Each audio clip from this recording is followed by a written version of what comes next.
Have you ever wondered how strong wood glue really is? Or the real reason that your boards don't stay flat?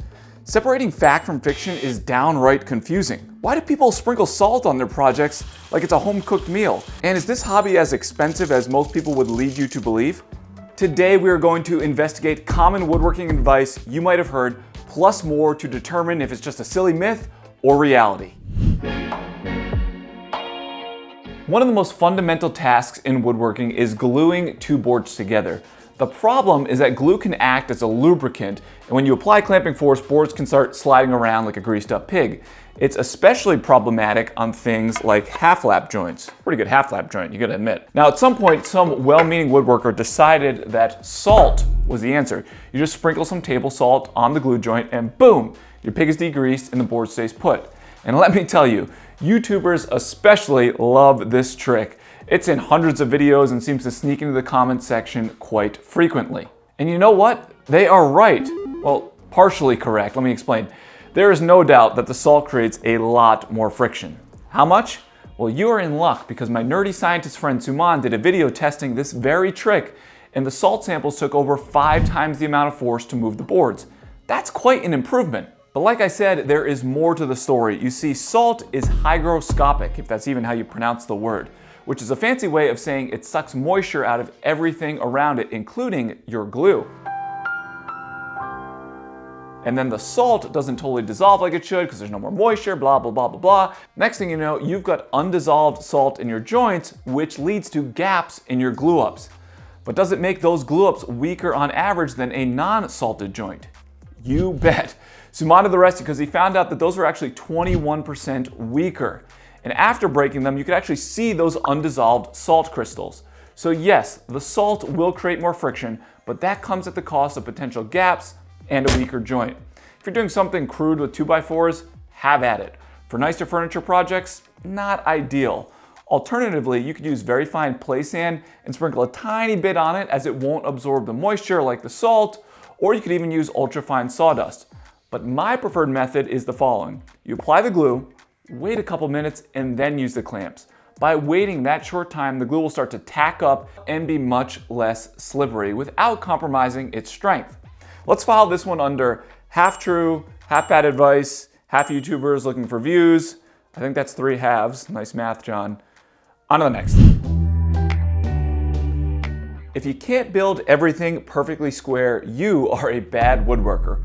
Look, I get this one. You got bozos like me making videos talking about buying the most accurate squares that are guaranteed to be 90 degrees plus or minus half of a human hair, and machinist tools that should be used to build spaceships, not farmhouse coffee tables. So for the average woodworker who's watching at home, especially the beginners, you likely assume that everything we build is dead nut square, or at least within the 0.0004 10/100th of a thousandth of an inch. But let me inject a bit of reality because let's say I FaceTimed some of your favorite content creators without telling them that I was going to put this into a video. Hey, quick question. How often do you actually build something that is perfectly square? Perfectly square? Nobody checks a live edge for square. Just saying. Well, it's funny you should ask because I'm right now in the middle of building a ton of cabinets and none of my panels are square. It's like Jason Bent built these. What do you mean? Always, mate. All right, Nick doesn't count. He's clearly an actual woodworker, but even with my own builds, it's hit or miss. Wood is just an imperfect material, and unless you pay top dollar for plywood, it has potato chip tendencies.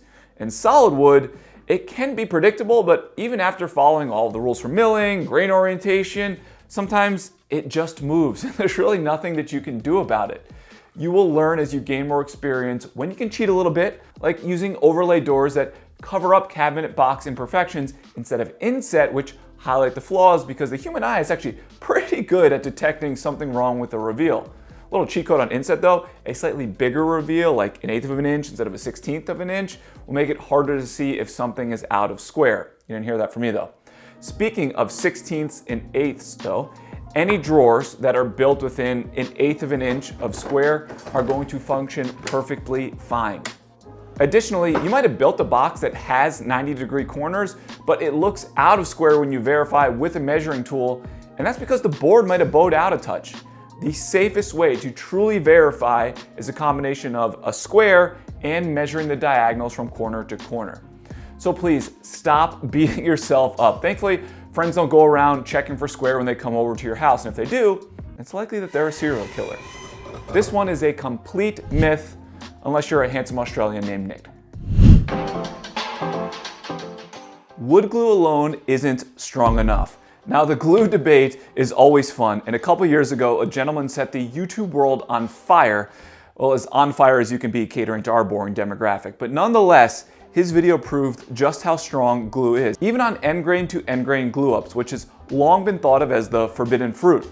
On long grain to long grain glue ups, like these coffee table legs, it's absurdly strong. You really don't even need reinforcement. However, I want to focus on a different joint that is always a point of contention, and that is drawers.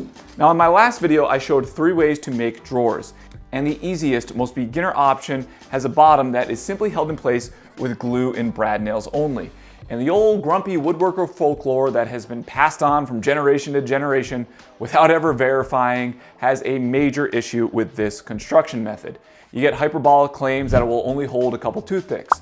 So rather than anecdotally give you countless examples from my own experience, I thought it would be best to show you just how strong the glue is, because it is wildly impressive even on plywood end grain. Okay, me and the blue dog just spent a couple minutes getting this all set up. All you need to know is that the bottom is completely suspended. It's going to take all of the weight. Pay no attention to the fact that it's completely torqued out a square. It might kill us. We'll find out in a second. Now, each one of these bricks weighs 5 pounds or 2.26 kilograms for our metric friends. And before you watch all the way through, pause the video right now and take a guess how many bricks you think this will hold before it breaks or tumbles down and we have a really bad day. While the shop supervisors help me stack these bricks, I also owe you an update on Mave dog food.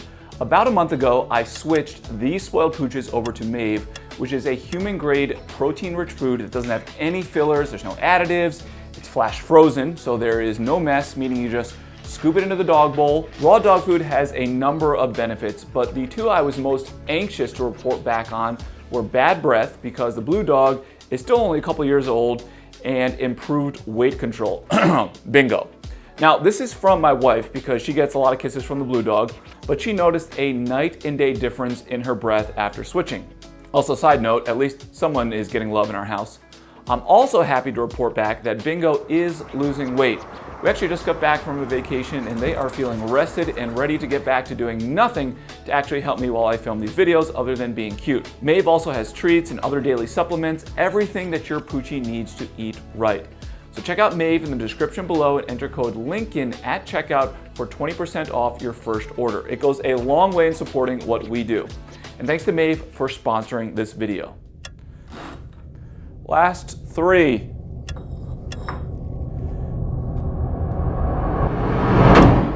Ugh, that was anticlimactic. We're gonna need more weight. All right, I'm certain that I'm gonna regret this, but in the name of science, let's just add some more weight to it. Please don't break. This would be catastrophic. Oh, it worked. All right, there are now over 400 pounds of bricks and Skinny John on top of this drawer box. And the important thing to remember is that most standard drawer slides, they have a weight rating of 50 to 100 pounds. So it's pretty likely that those are failing long before the bottom is ever going to give out. And I think that we can all agree, glue is really, really strong on its own. And keep in mind that most furniture, it just isn't subjective to that much force under normal circumstances.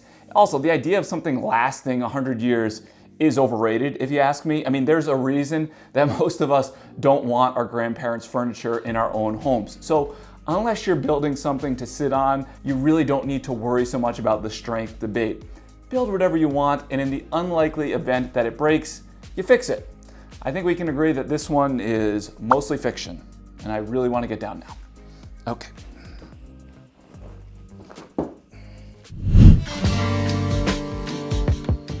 You need thousands of dollars of tools to start woodworking.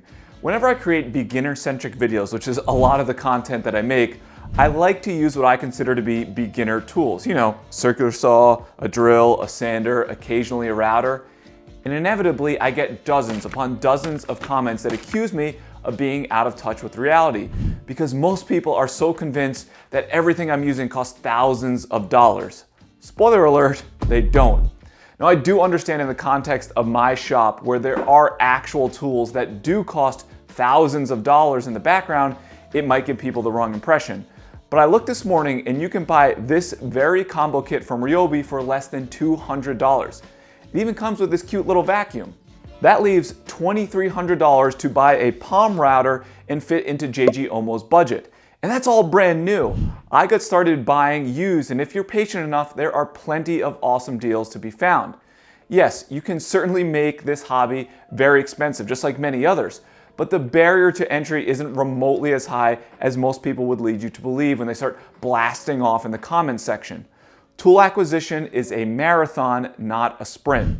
Now, watch me talk out of both sides of my mouth with this next statement.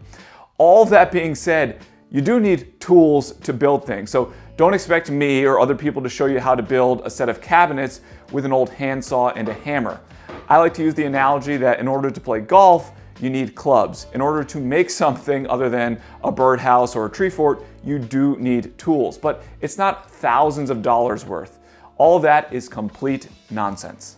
While we're on the topic of tools, a quick bonus myth, or maybe a thought is more like it, but I've always been a proponent of choosing your battery platform based on their secondary tools, and then you just run with it. Marry the brand and hope for a fruitful marriage. Every brand makes the usual suspects like drills and saws, but not everyone can turn you into super dad ready to win yard of the month. It's the main reason in this video about Harbor Freight tools, I told people to avoid the Hercules drill because their offering is just too small. But boy oh boy did the comment section eat me alive. I was haunted in my dreams for the next 3 weeks about battery adapters. And the idea with these is the following. You can take one of them and you can hook it into your main battery platform and then use the one-off tools without having to purchase a battery and the unique charger. If it goes in. There we go.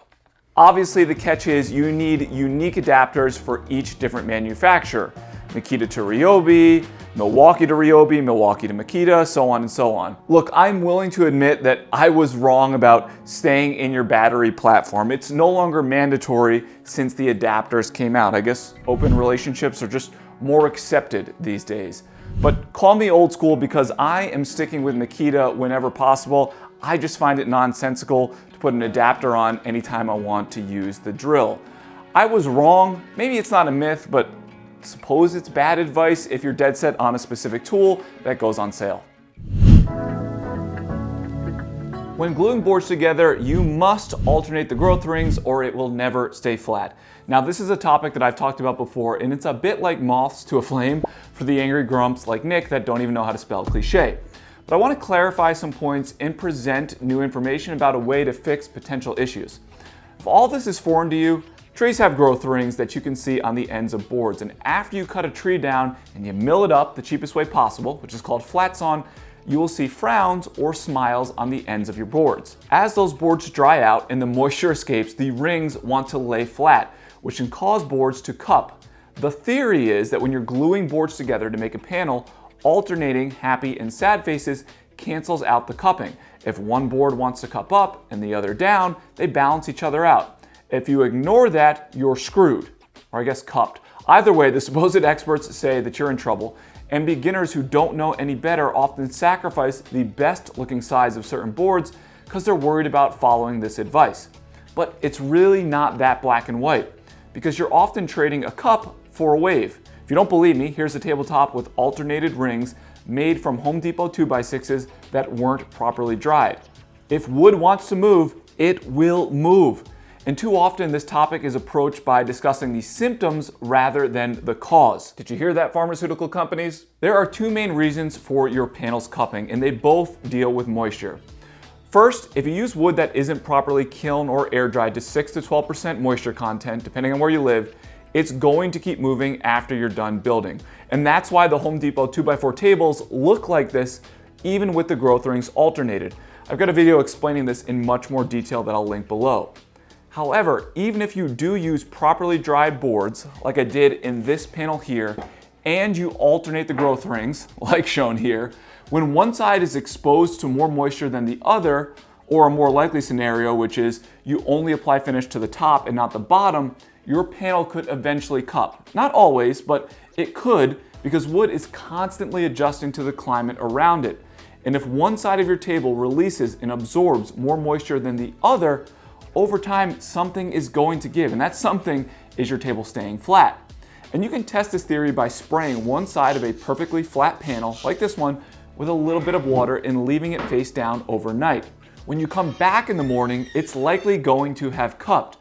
The neat thing is you can reverse the cup by flipping it over and, you guessed it, spraying water on the opposite side. Just be sure to keep an eye on it because it won't take more than a couple hours to get back to flat. If you leave it too long, it's just going to cup in the opposite direction. This is why it's so important to sticker and stack wood during milling and after a panel is glued up before it's finished, so that the air can flow evenly on both sides. So the next time that you see a comment or you hear someone spouting off this nonsense like it's the gospel, know that it is much more nuanced. If you follow proper milling procedures using dry wood that is fastened correctly with rails and stiles, aprons and stretchers, breadboards, and you finish all sides of your project evenly, you can feel confident picking the best looking faces for your panels without having to worry too much about the grain orientation. And remind them that this is how you spell cliche. If you want to learn more about selecting the right wood or seeing other silly myths, check out these videos. We'll see ya. So how often do I build something perfectly square? You're breaking up, I can't really hear. I'm driving through a tunnel, John, gotta go.